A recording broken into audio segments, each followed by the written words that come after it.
CM ಸಿದ್ದುಗೆ ಕನ್ನಡದಲ್ಲೇ ಸ್ಟಾಲಿನ್ ಶುಭಾಶಯವನ್ನ ಕೋರಿದ್ದಾರೆ. ಹುಟ್ಟುಹಬ್ಬಕ್ಕೆ ಶುಭ ಕೋರಿದ್ದಾರೆ ಸಿಎಂ ಎಂಕೆ ಸ್ಟಾಲಿನ್ ಅವರು. ತಮಿಳುನಾಡಿನ ಮುಖ್ಯಮಂತ್ರಿ ಸ್ಟಾಲಿನ್ ಸಿಎಂ ಸಿದ್ದರಾಮಯ್ಯನವರ ಹುಟ್ಟುಹಬ್ಬಕ್ಕೆ ಕನ್ನಡದಲ್ಲೇ ಟ್ವೀಟ್ ಮಾಡಿ ವಿಶ್ ಮಾಡಿದ್ದಾರೆ.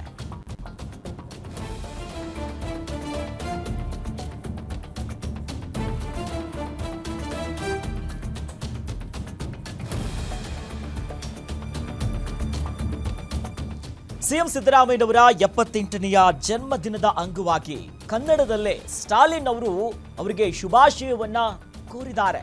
ಭಾಷಾ ಹಕ್ಕುಗಳನ್ನು ರಕ್ಷಿಸುವಲ್ಲಿ ಬಲವಾದ ನಿಮ್ಮ ಧ್ವನಿ ಪ್ರಜಾಪ್ರಭುತ್ವದ ಚೈತನ್ಯವನ್ನ ಪ್ರತಿಬಿಂಬಿಸ್ತಾ ಇದೆ. ನಿಮ್ಮ ಈ ಮೌಲ್ಯ ಭಾರತದಲ್ಲಿ ಮಹತ್ವವನ್ನ ಹೊಂದಿದೆ. ನಿಮಗೆ ಮತ್ತಷ್ಟು ಶಕ್ತಿ ಸಂತೋಷ ಎಲ್ಲ ಸಿಗಲಿ ಅಂತ ಸ್ಟಾಲಿನ್ ಅವರು ಕನ್ನಡದಲ್ಲೇ ಎಲ್ಲವನ್ನ ಬರೆದು ಮುಖ್ಯಮಂತ್ರಿಗಳ ಸಿಎಂ ಸಿದ್ದರಾಮಯ್ಯನವರ ಹುಟ್ಟುಹಬ್ಬಕ್ಕೆ ಶುಭಾಶಯವನ್ನ ಕೋರಿದ್ದಾರೆ. ಸದ್ಯ ಗಮನಿಸ್ತಾ ಇದ್ದೀವಿ, ಅಧಿಕೃತವಾಗಿ ಎಂಕೆ ಸ್ಟಾಲಿನ್ ಅವರು ವಿಶ್ ಮಾಡಿರುವಂತಹ ಪ್ರತಿಯನ್ನ ಫೋಟೋವನ್ನ ಹಂಚಿಕೊಂಡು ಕರ್ನಾಟಕದ ಮಾನ್ಯ ಮುಖ್ಯಮಂತ್ರಿಗಳಾದ ಅಂದರೆ ತಿರುವಂತದ್ದೇ ಶ್ರೀ ಸಿದ್ದರಾಮಯ್ಯ ಅವರಿಗೆ ಹುಟ್ಟುಹಬ್ಬದ ಶುಭಾಶಯಗಳು.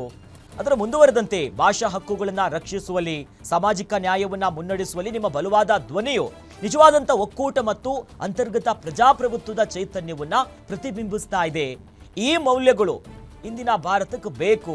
ಭಾರತದ ಮಹತ್ವವನ್ನ ಬಹಳಷ್ಟು ಹೊಂದಿದೆ. ಭಾರತದಲ್ಲಿ ನಿಮಗೆ ಮತ್ತಷ್ಟು ಶಕ್ತಿ ಸಂತೋಷ ಎಲ್ಲವೂ ಸಿಗ್ಲಿ ಅನ್ನೋದಾಗಿ ಎಂಕೆ ಸ್ಟಾಲಿನ್ ತಮಿಳುನಾಡಿನ ಮುಖ್ಯಮಂತ್ರಿ ಕನ್ನಡದಲ್ಲಿ ಸಿಎಂ ಸಿದ್ದರಾಮಯ್ಯನವರಿಗೆ ಶುಭಾಶಯವನ್ನ ಕೋರಿದ್ದಾರೆ. ಇವತ್ತು ಮುಖ್ಯಮಂತ್ರಿಗಳ 78ನೆಯ ಹುಟ್ಟುಹಬ್ಬ. ಈ ಅಂಗವಾಗಿ ಎಲ್ಲ ಇತರ ರಾಜಕೀಯ ವಲಯ ಎಲ್ಲ ಕ್ಷೇತ್ರದಿಂದಲೂ ಕೂಡ ಅವರಿಗೆ ಶುಭಾಶಯಗಳು ಬರ್ತಾ ಇದೆ. ಬಟ್ ಈಗ ತಮಿಳುನಾಡು ಕನ್ನಡ ಅಂದಾಗ ಭಾಷೆಯ ವಿಚಾರದಲ್ಲಿ ಬಹಳಷ್ಟು ಒಂದು ಎಲ್ಲರ ಚಿತ್ತ ಇರುವಂಥ ವಿಚಾರ. ಹಾಗಾಗಿ ಸಿಎಂ ಎಂಕೆ ಸ್ಟಾಲಿನ್ ಈಗ ಟ್ವೀಟ್ ಮಾಡಿದ್ದಾರೆ.